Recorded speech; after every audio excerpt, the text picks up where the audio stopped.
کہتے ہیں کہ عورتیں آج کل ہر دنیاوی کام کر سکتی ہیں اور کر رہی ہیں، پردے کا اہتمام ہو یا نہ ہو، لیکن صرف مسجد میں ان کا آنا جانا منع کہا جاتا ہے، جس سے وہ دین سے بالکل کٹ جاتی ہیں۔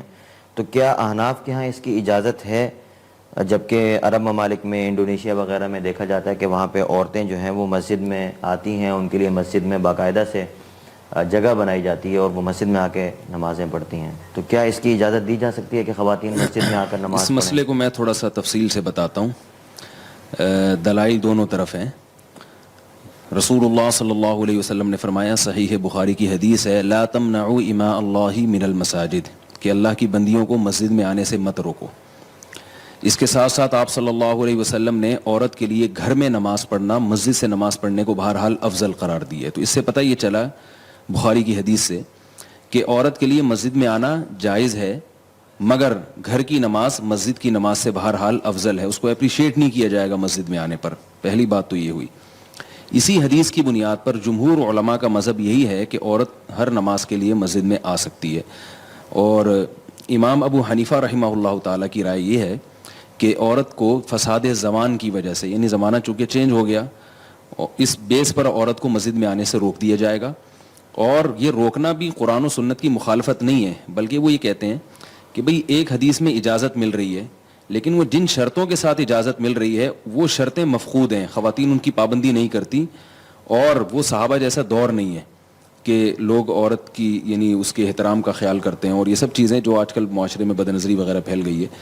تو اور امام حنیفہ رحمہ اللہ تعالیٰ کی یہ رائے، حضرت عائشہ رضی اللہ تعالیٰ عنہا کی بھی یہی رائے تھی۔ صحیح بخاری میں حضرت عائشہ رضی اللہ تعالیٰ عنہا کا قول ہے، لو کان النبی رأى ما رأینا لمنع نساءنا کما منعت نساء بنی اسرائیل۔ حضرت عائشہ فرماتی ہیں کہ اگر نبی ہمارے زمانے کی خواتین کو دیکھ لیتے تو عورت کو مسجد میں آنے پر پابندی لگا دیتے، جیسے کہ بنی اسرائیل کی خواتین پر پابندی لگا دی گئی تھی۔ تو آپ سوچئے کہ حضرت عائشہ رضی اللہ تعالیٰ عنہ اپنے زمانے کی خواتین کے بارے میں کہہ رہی ہیں کہ ان کے حالات اگر نبی دیکھتے تو مسجد میں نہ آنے دیتے۔ تو مزاج نبوت ایک ہے نا، نبی صلی اللہ علیہ وسلم کا قول اور آپ صلی اللہ علیہ وسلم کا کلام، اور ایک ہے نبی کا مزاج۔ تو امام ابو حنیفہ رحمہ اللہ تعالیٰ نے اس اپنے قول میں حدیث کی مخالفت نہیں کی ہے، یہ فقہ علماء احناف نے، بلکہ مزاج نبوی کو سمجھائے کہ دو بڑے فساد ہیں، ان میں زیادہ بڑا فساد کس میں ہے؟ تو وہ یہ سمجھتے ہیں کہ زیادہ بڑا فساد مسجد میں آنے میں ہے، جبکہ آنے کی کوئی ترغیب بھی نہیں ہے۔ تو یہ تو اصل مسئلہ ہے، اصل جو فقہ حنفی ہے اس کی روح سے مسجد میں عورت کو آنے پر پابندی ہے، اور صدیوں سے پابندی چلی آ رہی ہے کہ فساد ہوگا۔ لیکن اس بارے میں میری ایک ذاتی رائے ہے جو میں فتوی کے طور پر نہیں پیش کر رہا، صرف اس لیے کہ اس اہل علم اس پر غور کریں گے۔ فتویٰ تو یہاں سے جو جامعۃ الرشید سے ریٹرن میں جائے گا وہی ہوگا۔ تو میں ایک ذاتی رائے علماء کے غور کرنے کے لیے، اور اس کو میں ممبر پہ بھی بیان کر چکا ہوں، کہ جیسے کہ سائل نے کہا کہ اب خواتین ہر جگہ جا رہی ہیں، بازاروں میں بھی جا رہی ہیں، اور یونیورسٹیوں میں بھی پڑھنے کے لیے جا رہی ہیں، مدارس البنات میں بھی جا رہی ہیں، اور فلم دیکھنے بھی جا رہی ہیں سینما گھر، اور پتہ نہیں کیا کیا کرنے جا رہی ہیں۔ نہیں آ رہی تو کہاں نہیں آ رہی؟ مسجد میں۔ امام ابو حنیفہ کے دور میں عورت کہیں بھی نہیں جا رہی تھی، تو اس کو کہا کہ بھائی مسجد میں بھی نہ آؤ، گھر کی چار دیواری میں رہو۔ اب خواتین ہر جگہ جا رہی ہیں، اب مسجد میں آنے پر پابندی لگانا، میں یہ سمجھتا ہوں کہ میری ناقص رائے ہے کہ اس پر اثر نو غور ہونا چاہیے۔ بعض لوگ یہ کہتے ہیں کہ جب وہ مختلف جگہوں پہ جا رہی ہیں، ہم سے پوچھ کے تھوڑی جا رہی ہیں، وہ جانا بھی غلط ہے، تو ہم مسجد میں کیوں آنے دیں ان کو؟ میں یہ عرض کرتا ہوں کہ ہم سے اگرچہ پوچھ کے نہیں جا رہی مگر بہرحال جا رہی ہیں، تو جو فتنہ ہونا تھا وہ ہو گیا۔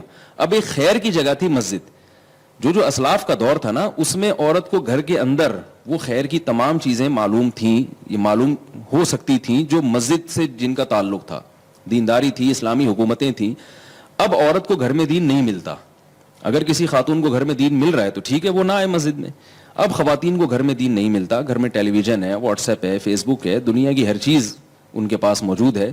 اب اس میں جناب ان کو سارے قسم کے مختلف تفریحات کے پروگرام مل رہے ہیں، تو مسجد سے جو ان کا تعلق ہے نا وہ آہستہ آہستہ ختم ہوتا جا رہا ہے۔ آپ کہہ سکتے ہیں کہ ٹیلی ویژن پہ مذہبی چینلز بھی تو آتے ہیں، تو ٹیلی ویژن پہ جو مذہبی چینلز آ رہے ہیں ان کا بھی آپ حشر دیکھ لیں کیا ہے۔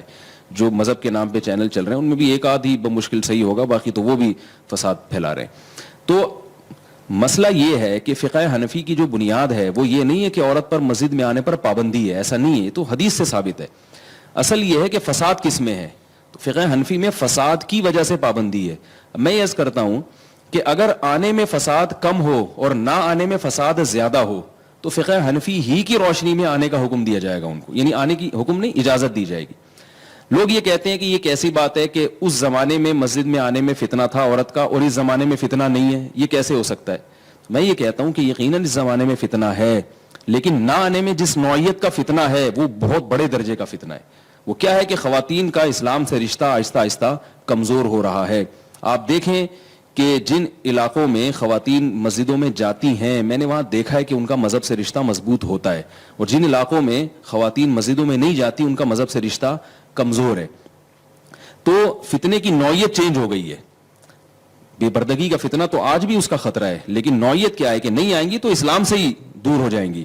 تو اس لیے میں یہ سمجھتا ہوں کہ جیسے ہم یہ دلیل دیتے ہیں کہ حضرت عائشہ فرماتی ہیں کہ نبی اگر ہمارے زمانے کی عورتوں کو دیکھتے تو آنے کی پابندی لگا دیتے, تو جب نبی کے قول میں تعویل کی جا سکتی ہے حضرت عائشہ کے اس دلیل کی بیس پر, تو امام ابو حنیفہ کے قول میں بھی تعویل کی جا سکتی ہے کہ لو کان ابو حنیفہ رأى ما رأینا لاجاز نساءنا, اگر ابو حنیفہ ہمارے زمانے کے حالات کو دیکھتے تو یقیناً عورت کو مسجد میں آنے کی اجازت دیتے.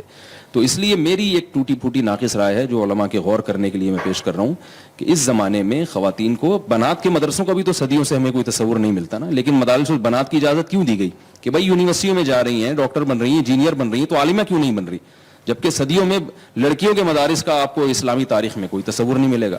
تو وہ کس بیس پر ہم نے اس کی اجازت دی ہے؟ ہاں یہ ضرور ہے کہ نماز میں جو خاص طور پہ وہ نمازیں جن میں بیان ہوتا ہے ان میں اگر اجازت دی جائے تو پھر خواتین کو فائدہ زیادہ ہوگا, جیسے جمعے کی نماز ہے. بعض لوگ یہ کہتے ہیں کہ اس کے لیے نماز میں بلانے کی کیا ضرورت ہے, بیان میں خواتین کو آنے کی اجازت ہے, تو دین کی تبلیغ تو بیان سے ہوتی ہے نا, نماز سے نہیں ہوتی. اس اشکال کا جواب یہ ہے کہ نماز میں ایک اٹریکشن ہے, نماز پڑھنے کے لیے جب لوگ آتے ہیں تو بیان بھی سن لیتے ہیں, صرف بیان کے لیے مسجد میں آپ لوگوں کو بلائیں گے تو نہیں آتے. اس کا تو علماء کو, یعنی جو مساجد کے ائمہ ہیں ان کو تجربہ ہے. آپ دیکھیں جمعے میں کتنے لوگوں کا رش ہوتا ہے, کیونکہ جمعے میں بیان کے ساتھ نماز ہوتی ہے. عید میں کتنا رش ہوتا ہے, کیونکہ عید میں بیان کے ساتھ نماز بھی ہوتی ہے. ویسے ہی اگر آپ صرف بیان کے عنوان سے مجمع رکھیں گے تو لوگ نہیں آتے. جمعے کی مثال آپ کے سامنے ہے. تو خواتین کو آپ اگر کم از کم جمعے کی نماز کی اجازت دیں تو اس کا فائدہ یہ ہوگا کہ ان کا مسجد سے رشتہ جڑے گا, وہ بیان بھی سنیں گی, ان کا ایک تعلق قائم ہوگا مسجد سے, اور اس کی برکتیں انشاءاللہ میں یہ سمجھتا ہوں کہ ظاہر ہوں گی, کیونکہ ابھی دور بہت زیادہ چینج ہو چکا ہے, تبدیل ہو چکا ہے. اب اگر خواتین کا اپنے مسجد سے تعلق ختم کر دیا تو وہ پھر ان کا تعلق سینما گھروں سے مضبوط ہوگا, ان کا تعلق ٹیلی ویژن کے ساتھ مضبوط ہوگا. امام حنیفہ کے دور میں گھر میں شوہر کے ساتھ مضبوط ہو رہا تھا تعلق, اور اب تعلق جو ہے نا وہ بہت, تنظیم اسلامی والوں نے اس سال تراویح میں خواتین کو بہت بلایا, جیسے کہ وہ ہر سال بلاتے ہیں. تراویح میں بہت ساری خواتین آتی ہیں, پھر درس قرآن سنتی ہیں.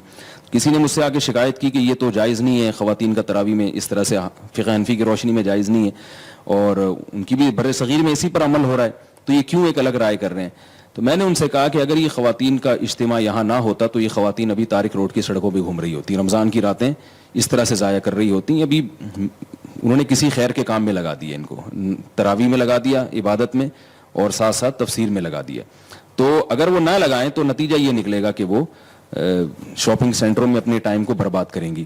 تو یہ بہت بڑی جو مجمع خواتین کا, یہ میں سمجھتا ہوں علماء کے ہاتھ سے نکل جائے گا, اور ان کے ایمان کے جو ہے نا لالے پڑ جائیں گے اگر ہم نے اس پر اثر نو غور نہیں کیا. باقی یہ ہے کہ اگر کوئی عالم یہ سمجھتا ہے کہ میری بیوی کو گھر میں پورا دین مل رہا ہے تو ٹھیک ہے, وہ کہے کہ بیگم تمہیں کیا ضرورت ہے جانے کی. میں ایک عوام کی بات کر رہا ہوں, تو یہ میری رائے ہے جس پر غور ہونا چاہیے. باقی یہ کہ فتویٰ جب تک جے ٹی آر پہ میں اپنی ذاتی رائے کے اظہار کے لیے نہیں بیٹھا ہوا یہاں, یہ جامعہ کا فتویٰ نہ سمجھیں آپ اس کو. جب تک تحریری طور پر جامعہ کی طرف سے یا کسی بڑے ادارے کی طرف سے کوئی فتویٰ نہیں آتا تو اس وقت تک اس کو میری ذاتی رائے ہی سمجھا جائے.